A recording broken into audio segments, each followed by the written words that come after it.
Noong isang araw, napanood ko ang second season ng Olive Tree, na medyo distansya ko pagkatapos ng polemak ni Seda Bakan Tagbabuyak Usten kung alam niya o hindi.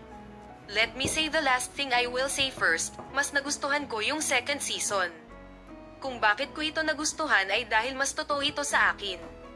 Ano ang realidad? Iyon ay, emosyon, karanasan, pagpapahayag. Mas tiyak, bilang isang taong walang line-up ng pamilya, hindi naniniwala sa mga ganoong bagay, hindi interesado at lumalayo, nakuha ko ang mga sandali na naranasan ko sa ilang mga eksena ng serye. And based on that feeling, I wondered why it wasn't happening. Napagtanto ko kung saan ko naisip na nagkakamali ako. Ang paborito kong paksa sa puno ng olibo ay ang panonood ng mga lalaking tunay na nagmamahal. Halimbawa, ang pagmamahal ng isang cancer patient at ang presensya ng isang lalaki sa buhay ni Fico na tunay na nagmamahal sa kanya at may nararamdamang possessive sa kanya.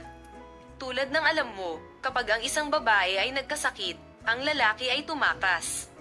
Ito ay isang katotohanan na pinakamadalas nating makita, lalo na nitong mga nakaraang taon.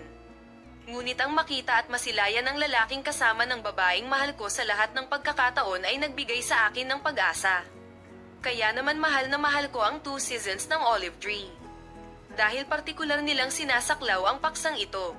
Para sa kadahilanang ito, ang puno ng olibo at ang tanging bagay na natutunan ko sa aking buhay ay nasa mahihirap na oras, lutasin ang sanhi ng sakit at damdamin, kahit na huli na, huwag mag-alala at magpatuloy. Maaga o huli, mahahanap ka ng kagandahan sa dulo ng kalsadang iyon. Tandaan mo, pag naipit ka, may ipit ka.